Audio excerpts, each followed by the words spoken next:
ప్రియ శ్రోతలు, ఈ రోజున మనం యిర్మీయా గ్రంథం 17వ అధ్యాయంతో పాఠం ప్రారంభిస్తాము. జాగ్రత్తగా వినండి. యిర్మీయా అవివాహితుడు, పెళ్లాడవద్దని దేవుని ఆజ్ఞ. 17వ అధ్యాయం 1వ వచనం నుండి, వారి కుమారులు తాము కట్టిన బలిపీఠములను, ప్రతి పచ్చని చెట్టు క్రింద ఉన్న దేవతా స్తంభములను జ్ఞాపకము చేసుకుంటూ ఉండగా, యూదా పాపము ఇనుపగంటముతో రాయబడి ఉన్నది. అది వజ్రపు మొనతో లిఖింపబడి ఉన్నది. అది వారి హృదయములనడి పలకల మీద చెక్కబడి ఉన్నది.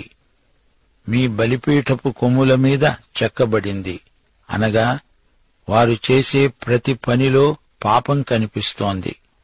వారి వైఖరిలో, వారి ప్రవర్తనల్లో, వారి చేతలలో, మాటలలో పాపమే. అంతా పాప కాలుష్యమయం. వారి మతం పాపం, వారి కార్యక్రమములన్నీ పాపభూయిష్టమై కనిపిస్తున్నాయి. 5వ వచనం, యెహోవా ఇలాగు సెలవిస్తున్నాడు, నరులను ఆశ్రయించి శరీరులను తనకు ఆధారముగా చేసుకుంటూ తన హృదయాన్ని యెహోవా మీది నుండి తొలగించుకునేవాడు శాపగ్రస్తుడు. మనుషుల మీద, వారి శక్తియుక్తుల మీద ఆధారపడితే దాని ఫలితం శాపమే. దేవుని మీద ఆధారపడేవారే ధన్యులు, వారికే ఆశీర్వాదం. 7వ వచనం, యెహోవాను నమ్ముకునేవాడే ధన్యుడు, యెహోవా వానికి ఆశ్రయముగా ఉంటాడు. దేవుని యందలి విశ్వాసమే మన నీతి, మన జ్ఞానం, మన దీవెన. వాడు జలముల వద్ద నాటబడిన చెట్టు వలె ఉంటాడు. అది కాలువల ఓరను వేళ్లు తన్ని నిలుస్తుంది. వెట్ట కలిగినా అది భయపడదు, దాని ఆకు పచ్చగా ఉంటుంది. వర్షము లేని సంవత్సరమున చింత నొందదు, కాపు మానదు. దావీదు రచించిన మొదటి కీర్తనలో ఇదే తలంపు ప్రతిధ్వనిస్తోంది. యెహోవా ధర్మశాస్త్రమునందు ఆనందిస్తూ దివారాత్రము దానిని ధ్యానించేవాడు ధన్యుడు. అతడు నీటి కాలువల ఓరను నాటబడినదై ఆకు వాడక తన కాలమందు ఫలమిచ్చే చెట్టువలె ఉంటాడు. 9వ వచనం, హృదయము అన్నిటికంటే మోసకరమైనది, అది ఘోరమైన వ్యాధి కలది. దానిని గ్రహింపగలవాడెవడు? మానవ హృదయాన్ని పట్టి పీడించే వ్యాధి. దీనిని నిర్ధారణ చేయగలవాడు, నయం చేయగలవాడు యేసే. ప్రతి మనిషికి ఈ రోగముంది. ఒకని ప్రవర్తనను బట్టి వాని క్రియల ఫలము చొప్పున ప్రతీకారము చేయడానికి యెహోవా అనే నేను హృదయమును పరిశోధించేవాడను, అంతరింద్రియములను పరీక్షించేవాడను. దేవుడే మానవ హృదయాన్ని మార్చగలడు. భౌతికమైన హృదయ మార్పిడి కాదిది, ఇది ఆధ్యాత్మికమైన మార్పు. యేసును ఆశ్రయిస్తే ఆయన మనకు నిత్య జీవం, అనగా నూతన జీవం ప్రసాదిస్తాడు. అదే నూతన జన్మ. మనకు నూతన స్వభావం వస్తుంది. నా హృదయం ప్రభువుకిచ్చాను అంటూ సాక్ష్యం చెబుతూ ఉంటారు. అంటే నా హృదయాన్ని మార్చు ప్రభు అంటూ ఆయనకు లోబడమని అర్థం. మానవ హృదయం మోసకరమైంది, రోగగ్రస్తమైంది. యేసు మాత్రమే ఈ రోగానికి శాశ్వత చికిత్స చేయగలవాడు. 12వ వచనం, ఉన్నత స్థలమున ఉన్న మహిమగల సింహాసనము మొదటి నుండి మా పరిశుద్ధాలయ స్థానము. ఇదే మానవుని నిరీక్షణ. దేవుని మహిమ సింహాసనం, దేవుని పవిత్ర స్థలం, దేవస్థానం. అదే మానవులందరికీ సురక్షిత స్థానం. అక్కడే మానవునికి శాంతి. పాత నిబంధన కాలంలో ఆశ్రయపురములు అని ఉండేవి. అందులో ప్రవేశించిన వారికి కాపుదల, క్షేమము, భద్రత. ప్రియ సోదరీ సోదరులారా, ఇవి చాలా గడ్డు రోజులు. ఏ నిమిషంలో ఏ విపత్తు సంభవిస్తుందో మనకు తెలియదు. ఈ లోకంలో మనకు సురక్షిత ప్రదేశమేమీ లేదు. దేవుని కృపాసనమే మనకు సురక్షిత ప్రదేశం, శాంతి నిలయం. హెబ్రీ పత్రిక 10వ అధ్యాయం 19 నుండి 22వ వచనం వరకు. సహోదరులారా, యేసు మన కొరకు ప్రతిష్ఠించిన మార్గమున, అనగా నూతనమైనది, జీవము గలది, ఆయన శరీరము అనే తెర ద్వారా ఏర్పరచబడినది అయిన మార్గమున, ఆయన రక్తము వలన పరిశుద్ధ స్థలమునందు ప్రవేశించడానికి మనకు ధైర్యము కలిగి ఉన్నది గనుక, దేవుని ఇంటిపైన మనకు గొప్ప యాజకుడున్నాడు గనుక మనస్సాక్షికి కల్మషము తోచకుండునట్లు ప్రోక్షించబడిన హృదయములు గలవారము, నిర్మలమైన ఉదకముతో స్నానము చేసిన శరీరములు గలవారము అయి, విశ్వాస విషయములో సంపూర్ణ నిశ్చయత కలిగి యథార్థమైన హృదయముతో మనము దేవుని సన్నిధానమునకు చేరుదాము. శ్రోతలు, ఇప్పుడు మనం ఇర్మియా 18వ అధ్యాయానికి వచ్చేశాము. ఈ అధ్యాయంలో ఇర్మియా కుమ్మరివాణ్ణి సందర్శించాడు. కుమ్మరివాని సారెను గురించిన ఉపమాన ప్రవచన ప్రబోధం ఈ అధ్యాయంలోని ప్రత్యేకత. యూదాజాతికి ఈ కుమ్మరి సారె సంకేతం ఎంతో అర్థవంతమైనది. ఇందులో ఈ రోజున మనకందరికీ ఓ చక్కని వస్తుపాఠం లభిస్తుంది. 18వ అధ్యాయం 1 నుండి 6వ వచనం వరకు. యెహోవా యొద్ద నుండి ఇర్మియాకు ప్రత్యక్షమైన వాక్కు, నీవు లేచి కుమ్మరి ఇంటికి పో, అక్కడ నా మాటలు నీకు తెలియచేస్తాను. నేను కుమ్మరి ఇంటికి వెళ్ళగా వాడు తన సారె మీద పనిచేస్తున్నాడు. కుమ్మరి జిగటమంటితో చేస్తున్న కుండ, అది వాని చేతిలో విడిపోగా ఆ జిగటమన్ను మరల తీసుకొని కుమ్మరి తనకు యుక్తమైనట్లుగా దానితో మరొక కుండ చేశాడు. అంతటా యెహోవా వాక్కు నాకు ప్రత్యక్షమై పలికింది, ఇశ్రాయేలు వారలారా, ఈ కుమ్మరి మంటికి చేసినట్లు నేను మీకు చెయ్యలేనా? ఇదే యెహోవా వాక్కు. జిగటమన్ను కుమ్మరి చేతిలో ఉన్నట్లుగా ఇశ్రాయేలు వారలారా, మీరు నా చేతిలో ఉన్నారు. కుమ్మరి సారే గిరగిర తిరుగుతోంది. కుమ్మరివాని చేతిలో బంకమన్ను ముద్ద. కుమ్మరివాడు బంకమన్ను సారే. ఈ ప్రసంగాన్ని ఇర్మియా చూచాడు, వస్తుపాఠం నేర్చుకున్నాడు. దేవుడే పరమ కుమ్మరి. బంకమన్ను అంటే నువ్వు నేను. ఈ సందర్భంలో ఇశ్రాయేలే బంకమన్ను, యెహోవా చేతిలోని జిగటమన్ను. కుమ్మరివాని సారెపై మనమంతా బంకమన్ను లాంటి వారిమే. రోమాపత్రిక 9వ అధ్యాయం 20-21 వచనాల్లో పౌలు ఇదే ఉపమానాన్ని ప్రబోధించాడు. ఓ మనుష్యుడా, దేవునికి ఎదురు చెప్పడానికి నీవెవడవు? నన్నెందుకు ఇలాగు చేశావని రూపించబడినది రూపించిన వానితో చెబుతుందా? ఒక్క ముద్దలో నుండి ఒక ఘటము ఘనతకు, ఒకటి ఘనహీనతకు చేయటానికి మంటి మీద కుమ్మరివానికి అధికారము లేదా? అలాగే 2 తిమోతి 2వ అధ్యాయం 21వ వచనంలో పౌలన్నాడు, ఎవడైనను తనను తాను పవిత్రపరుచుకొనిన ఎడల వాడు పరిశుద్ధపరచబడి యజమానుడు వాడుకొనుటకు అర్హమై ప్రతి సత్కార్యమునకు సిద్ధపరచబడి ఘనత నిమిత్తమైన పాత్ర అయి ఉంటాడు. కుమ్మరి పాత్రను రూపించబోతూ ఉండగా బంకమన్ను చెడిపోయింది. అది లోబడడం లేదు. మన్ను మరీ మెత్తన అయిందో లేక మరీ గట్టిగా ఉందో కుమ్మరివాడు దాన్ని అవతల పెట్టివేసి ఆ తరువాత దానితో మరో రకమైన పాత్ర చేశాడు. కుమ్మరివాని శక్తి, మన్ను యొక్క నాణ్యత, వ్యక్తిత్వం ఈ ఉపమానంలో మనం గుర్తించగలం. దేవుడే పరమ కుమ్మరి, కుంభకారుడు. ఆదికాండం 2వ అధ్యాయం 7వ వచనం, దేవుడైన యెహోవా నేలమంటితో నరుణ్ణి నిర్మించి వాని నాసికారంధ్రములలో జీవవాయువును ఊదగా నరుడు జీవాత్మ అయ్యాడు. సారెను గిరగిర తిప్పుతూ ఎంతో నేర్పుగా పాత్రకు రూపకల్పన చేస్తాడు. కుమ్మరివాని వేళ్లు బంకమన్నుతో ఒక పాత్రను, కళాఖండాన్ని తయారు చేస్తాయి. పాత్ర కుమ్మరివాని చేతి పని. బంకమన్ను కుమ్మరివాని చేతిలో ఉంది. కుమ్మరివానికి బంకమన్నుపై సంపూర్ణ అధికారం ఉంది. బంకమన్ను ఎదురు చెప్పడానికి వీల్లేదు, అది పూర్తిగా లోబడాల్సిందే.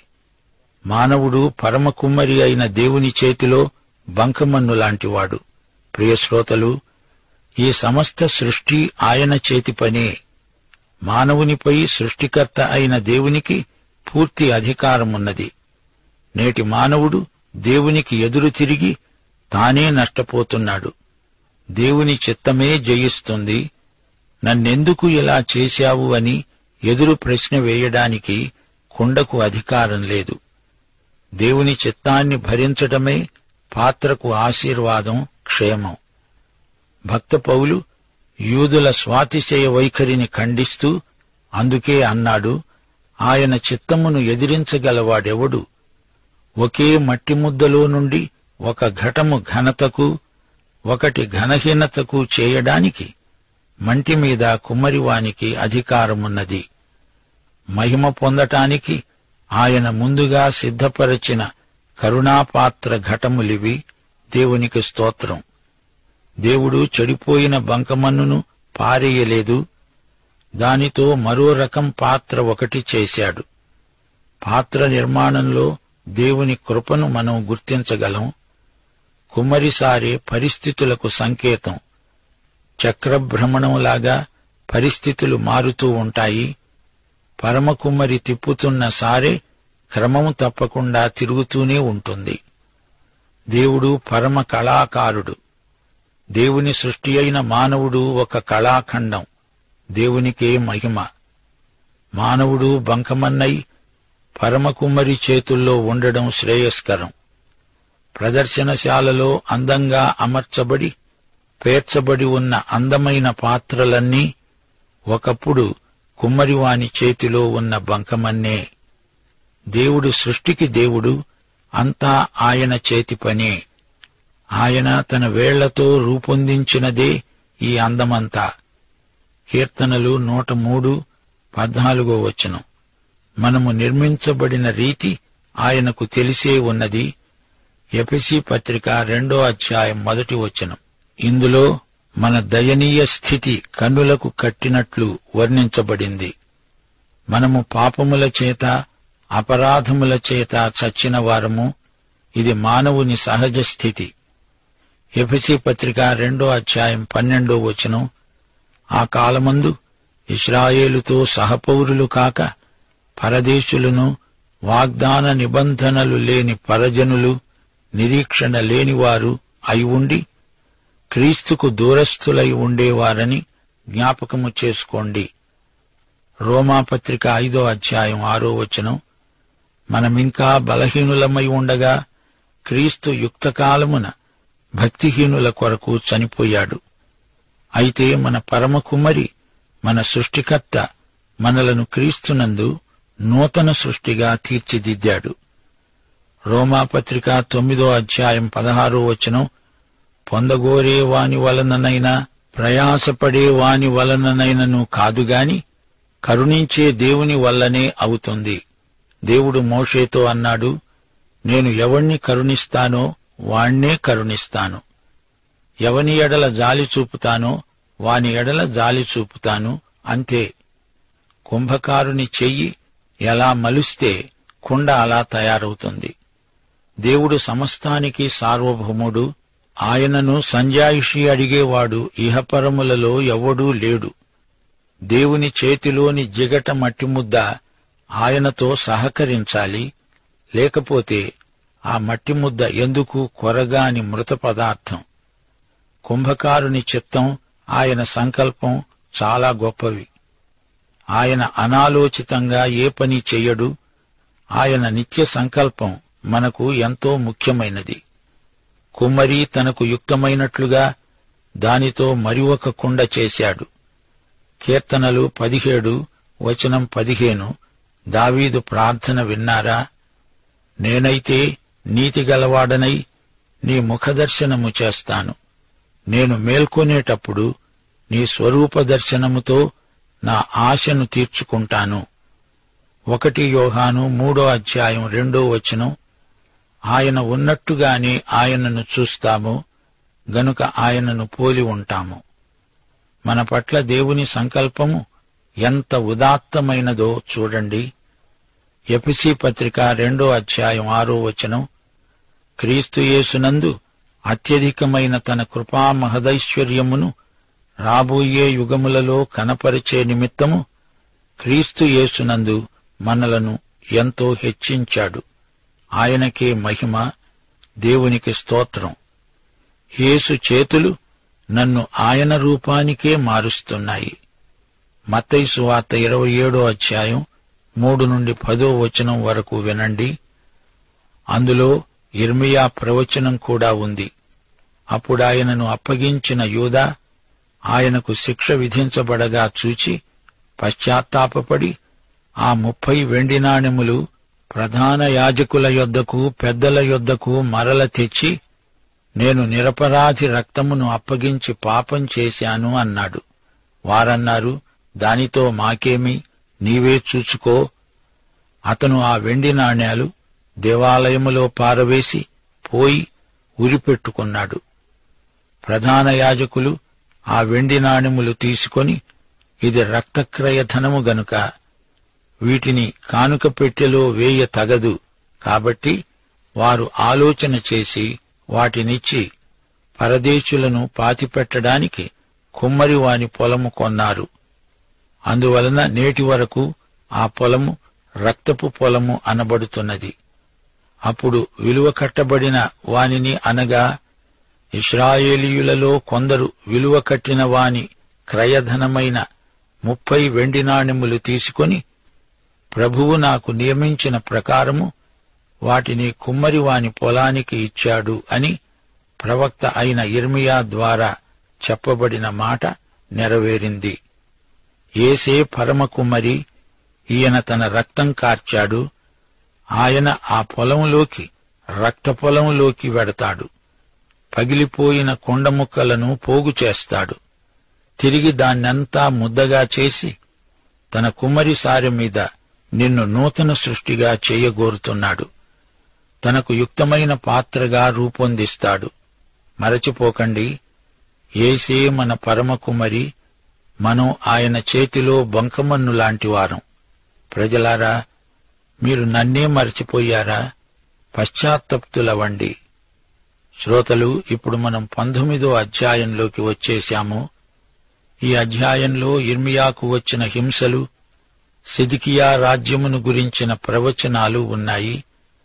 19వ అధ్యాయం 2వ వచనం, యిర్మీయా, నీవు వెళ్లి కుమ్మరి చేసే మంటి కూజాను కొని జనుల పెద్దలలో కొందరిని, యాజకుల పెద్దలలో కొందరిని పిలుచుకొనిపోయి హర్షీతు గుమ్మపు ద్వారము వద్ద ఎదురుగా ఉన్న బెన్హిన్నోము లోయలోనికి పోయి నేను నీతో చెప్పబోయే మాటలు అక్కడ ప్రకటించు. ఈ లోయ భయంకరమైనది.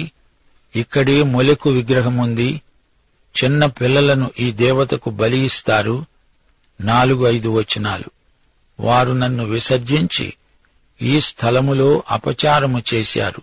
వారైనా వారి తండ్రులైనా యూదారాజులైనా ఎరుగని అన్యదేవతలకు దానిలో ధూపము వేసి నిరపరాధుల రక్తము చేత ఈ స్థలాన్ని నింపారు.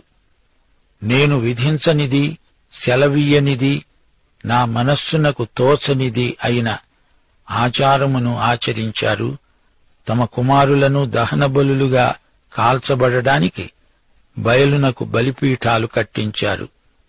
వీరు బయలుకు మొలెకుకు చిన్న పిల్లలను బలి ఇవ్వడం ఎంతైనా దారుణం.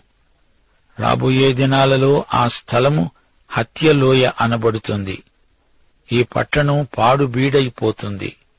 ఆ రోజుల్లో ప్రజలు తమ పిల్లల మాంసాన్ని పీక్కు తింటారు.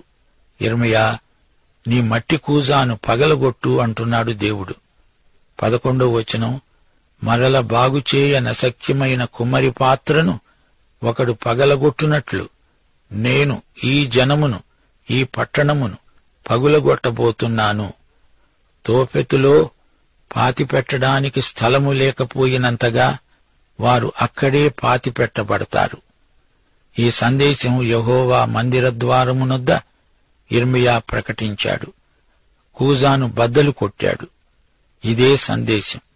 15వ వచనం, ఈ జనులు నా మాట వినకుండా మొండికి తిరిగి ఉన్నారు గనుక ఈ పట్టణమును గూర్చి నేను చెప్పిన కీడంతా దానిమీదికి దానికి సంబంధించిన పట్టణములన్నిటి మీదికి రప్పిస్తున్నాను. సోదరీ సోదరులారా, దేవుని మాట వినకుండా మొండికెత్తిన ప్రజలు కుండలాగే పడవేయబడి ముక్కలు చెక్కలైపోతారు. పాఠం ఇంతటితో సమాప్తం. ప్రభు అయిన యేసుక్రీస్తు వారి కృప మీకందరికీ సదాకాలము తోడై ఉండునుగాక. ఆమేన్.